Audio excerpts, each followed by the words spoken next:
Os Olhos da Aniquilação, escrito por Weird Bryce Guy. Não sou alguém que sucumbe facilmente a crises supersticiosas de apreensão, nem sou facilmente levado por caminhos imaginativos do sombrio e macabro, do terrível e medonho, mas quando encontrei o laptop, quando ele foi introduzido indesejavelmente em minha vida, fiquei como uma criança, com medo do escuro, aterrorizado pela solidão que existe na mente desperta, quando a família e os amigos se refugiam nas terras dos sonhos. O laptop era mais do que apenas uma máquina computacional, mais do que o portal portátil para extensões digitais e reinos de socialização distanciada que seus fabricantes desconhecidos poderiam ter pretendido que fosse.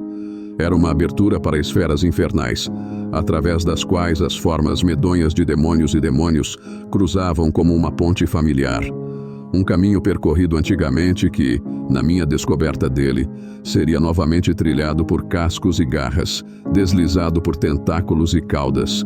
Eu nunca poderia ter acreditado antes que fossem possíveis as profundezas da loucura e do desânimo, nas quais eu logo mergulharia após sua descoberta. Se tivesse sido avisado, eu não teria acreditado que o dispositivo aparentemente inofensivo pudesse abrigar em seus compartimentos os caminhos interdimensionais para planos além do conhecimento humano, nos quais horrores infernais se deleitavam e rugiam em loucura cósmica. Sua mania infecciosa logo seria transferida para o lamentável lar dos homens, transferida para minha mente. Eu estava esperando uma resposta para uma mensagem enviada com a ousadia que convém a alguém que começou o dia com um forte gole de café e uma dose ainda mais forte de uísque.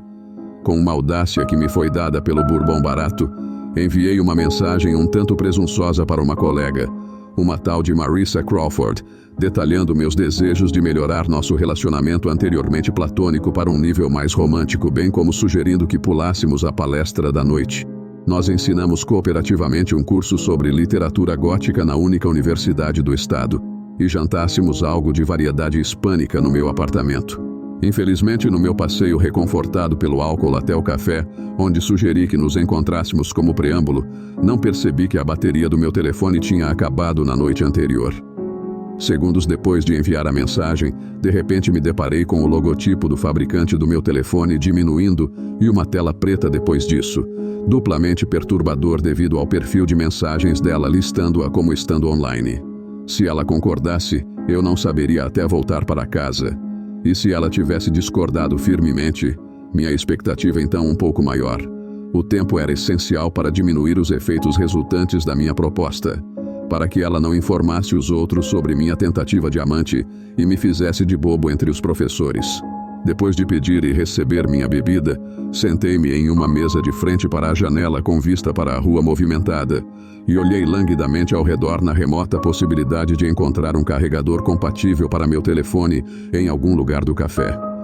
Minha pesquisa examinou as formas curvadas de homens e mulheres que não podiam pagar pela necessidade moderna de Wi-Fi ou desejavam narcisisticamente ser observados enquanto trabalhavam em algum esforço literário ou cinematográfico, em última análise fútil.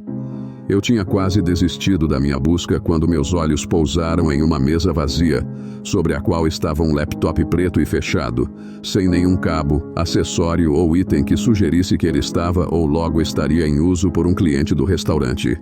Casualmente, um tanto casualmente demais dada a natureza já relaxada dos cafés em geral, caminhei até o computador sem supervisão e sentei-me à mesa. A parte frontal do laptop não mostrava nenhuma impressão ou símbolo que denotasse propriedade ou origem do design, embora as laterais estivessem equipadas com todas as portas e aberturas padrão que você esperaria encontrar em um laptop dos últimos anos. Olhando ao redor para reafirmar sua orfandade, fui recebido apenas com olhares rápidos e desinteressados sobre minha realocação, mas de outra forma, não abordado por nenhum possível proprietário ou manifestante ao meu uso da máquina. Levantei a parte superior e revelei a tela. Preta, não estava ligada, e estudei a superfície. Quase tão pretas quanto a tela inativa, as teclas e os painéis de superfície eram de um brilho ébano estranho, como se fossem especialmente construídos para parecer uma única superfície. No entanto, quanto mais eu focava, mais conseguia distinguir as letras inscritas nas teclas e as várias outras seções da superfície, como o trackpad e o botão liga-desliga. Minha acuidade recém-adquirida parecia quase um efeito reacionário pelo laptop, como se minha atenção evocasse a aparência de seus aspectos funcionais. Sentindo-me encorajado por esse fenômeno que de alguma forma transmitia uma vaga sensação de familiaridade, ou talvez alguma predestinação estranha, apertei o botão de energia. Uma tela branca apareceu imediatamente, embora não exibisse nada além de sua tela elétrica em branco. Esperei, mas depois de vários momentos nenhuma mudança ocorreu. Então apertei Ctrl-Alt-Delete, esperando abrir um painel de controle de algum tipo, mas a entrada não obteve nada. Considerei a possibilidade de que este laptop estivesse com defeito de alguma forma, o que explicaria de certa forma seu aparente abandono. Num impulso, toquei a tela com a ponta do dedo indicador da minha mão direita, julgando que valia a pena tentar para ver se ela estava equipada com a funcionalidade touchscreen, como alguns dos modelos recentes têm sido. A superfície da tela não era nem um pouco parecida com a que eu estava acostumado e tinha uma estranha tatilidade, uma fluidez semimaterial, como se a tela pudesse a qualquer momento perder sua integridade material e se desintegrar para assumir algum outro estado ou forma. Uma onda circular na tela irrompeu do contato do meu dedo com sua superfície. A tela antes branca instantaneamente se transformou em um preto profundo que parecia tridimensional, como se eu pudesse de alguma forma mergulhar na janela e submergir em algum abismo sem fundo. Eu encarei, irritado com a transição, e me senti enjoado, desorientado e, inexplicavelmente, desligado do meu entorno. Como se a corda que me prendia ao plano normal e mortal da realidade tivesse sido cortada, me enviando despencando no vazio sem limites entre os sistemas astrais. Minha visão foi obstruída primeiro por uma escuridão que me aterrorizou. Então, em meio às sombras, uma luz brilhou, uma partícula de luminosidade que parecia ainda mais maligna do que a escuridão ao redor. Um farol sinistro que brilhava não como um alívio do ambiente sombrio no qual eu havia sido lançado, mas como um perigo iminente do qual eu deveria me esconder na escuridão que eu temia há poucos momentos. Parecia se expandir e brevemente temi meu consumo ou incineração por seu crescimento, mas logo percebi que estava simplesmente se aproximando gradualmente, impulsionado por um motor invisível da minha posição de transfixação. Foi somente com essa revelação que comecei a tentar averiguar a natureza da minha presença e descobri que eu era incorpóreo. Meus membros e personalidade tinham sido erradicados, e eu existia em algum estado desencarnado de consciência que meramente observava a expansão cósmica ao meu redor. Olhando para baixo, vi uma matriz incomputável do que eu acreditava serem estrelas naquele vazio, brilhando com vários graus de brilho. Eu desejava ir até elas, para me banhar em sua luz natural e escapar do terror que se aproximava, o que quer que fosse. Olhando novamente para a luz que entrava, consegui distinguir uma forma geral, se o termo fosse aplicável, um aspecto vago de construção por trás daquele sol que se aproximava constantemente. Algum tipo de corpo ou estrutura distorcia o espaço atrás da luz, contrastando com a estática da tela umbral ao redor dela.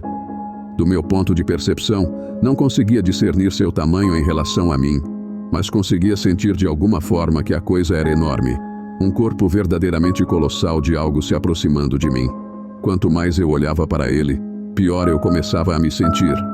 E logo fui afligido por uma condição que só posso descrever como uma sensação ainda mais profunda de ausência de peso.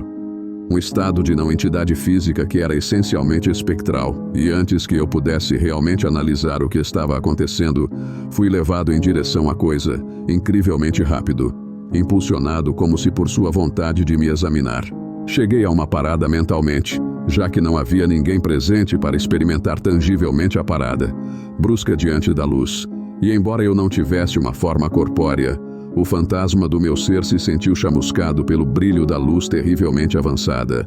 Ela brilhava diante de mim imensuravelmente. Os limites de seu tamanho eu não conseguia definir, ou mesmo adivinhar através da imediatez total dela. Eu vi apenas uma brancura tingida de amarelo, uma chama abrangente que consumia todo o pensamento e percepção. O brilho era quase audível, o cheiro da erupção estelar olfativo, o gosto de estrelas mortas e a terra queimada pelo sol de 1000 mundos palpável em minha língua fantasmagórica. Então, sem aviso, fiquei fascinado. Imagens sitiaram minha mente, cativaram minha visão e me mostraram uma visão tão terrível, tão infernalmente horrenda, que só consigo descrever sua horripilância nos termos e frases mais vagos.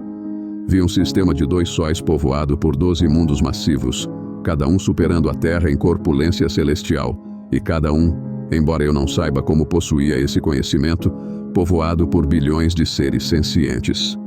Aproximadamente no centro desse sistema, pairando inanimado entre os sóis, uma massa de algo espreitava furtivamente. Era como uma sombra mais escura do que o espaço ao redor, e de um tamanho que rivalizava com os sóis entre os quais se mantinha. Então, sem nenhum tipo de aviso ou indicação de que havia reagido a algo, a sombra cresceu, e aquela luz maligna brilhou em seu centro. Os sóis foram apagados por milhares do que pareciam enormes membros ou apêndices de algum tipo, e conforme a coisa se desenrolava, a intensidade da luz aumentava. Embora essa visão parecesse ser uma memória de um evento há muito passado, senti a emissão de calor daquele orbe crescente. Sua expansão então terminou, e os membros estígios pareciam alcançar partes mais vastas da galáxia, além dos limites do sistema do qual haviam crescido. Logo senti uma sensação de pânico e medo grave dos povos que habitavam os planetas do sistema. Ouvi os ecos de seus gritos ininteligíveis e berros de loucura. E então aconteceu. Em um instante tão rápido que era quase imperceptível, ele brilhou para iluminar toda a galáxia na qual o sistema estelar habitava. A luz ofuscante morreu, e então nada restou. A dúzia de planetas que eu tinha visto apenas um segundo antes se foram. Nenhum único átomo de detritos planetários permaneceu depois. O choque dessa aniquilação em massa, a eficácia da destruição daquela coisa, me ejetou da minha absorção escura. Eu estava de volta ao café, sentado à mesa em que o laptop estava. O conteúdo perverso abrigado dentro dele não era mais observável para mim. A tela voltou ao seu display branco de antes, e uma mensagem apareceu depois disso. Dizia: "Não nos chame, fique entre os seus. Não pise nos espaços em que a luz parece acolhedora e quente. Eles estão em todo lugar. Eles ouvem quando você chama e são tão rápidos. Você não pode fugir deles. Milhões de civilizações pereceram em sua luz. Eles chegarão até você algum dia, mas esse dia não precisa ser tão cedo. Apague suas luzes, silencie seus chamados e cesse sua busca. Só há morte além da escuridão. A salvação está nas profundezas do lodo. A escuridão é segurança. Não se deixe enganar pela luz." A mensagem persistiu apenas alguns segundos antes de desaparecer. E logo depois o laptop inteiro desapareceu também. Ninguém mais no café pareceu notar o objeto desaparecer. Toda a sequência de eventos e meu encantamento por aquele terrível devaneio pareciam ter transcorrido completamente despercebidos pelos meus companheiros clientes, e eu sentei incrédulo à mesa. Minha bebida ainda irradiava calor e emitia vapor. Reli a mensagem em minha mente, pois ela havia sido gravada em minha psique pelos poucos segundos de tempo que me foi permitido percebê-la. Não se deixe enganar pela luz. Lembro-me de ver aquelas inúmeras estrelas abaixo de mim durante meu internamento cósmico e como eu ansiava por seu calor e segurança. Um desejo tão tolo, sua verdadeira natureza finalmente revelada a mim. Agora estou sentado no meu apartamento olhando para as estrelas, observando como elas brilham e cintilam tão lindamente contra o céu noturno. Sinto tanto medo delas. Antes eu tinha medo de rejeição e constrangimento. Marissa, e a propósito, disse sim durante meu encantamento hipercósmico. Apenas segundos depois que a mensagem foi enviada. Ainda não respondi. Não sei o que eu poderia dizer a ela, ou como eu poderia estar entre pessoas tão ignorantes sobre a desgraça que um dia obliterará tudo o que sabemos. Gostaria de nunca ter tocado naquele laptop. Gostaria de poder compartilhar a ignorância tão pouco apreciada por meus colegas. A internet, em sua capacidade aparentemente ilimitada, pode abrigar horrores mundanos, atrocidades humanas e negócios tortuosos. Mas aquele computador era uma conexão com uma rede muito mais sombria, e na minha ocupação espectral e noctivagante de seu nexo, vi algo inigualável em pura malevolência, uma entidade além de nossas concepções mais hediondas do mal. Eu vi os olhos da aniquilação.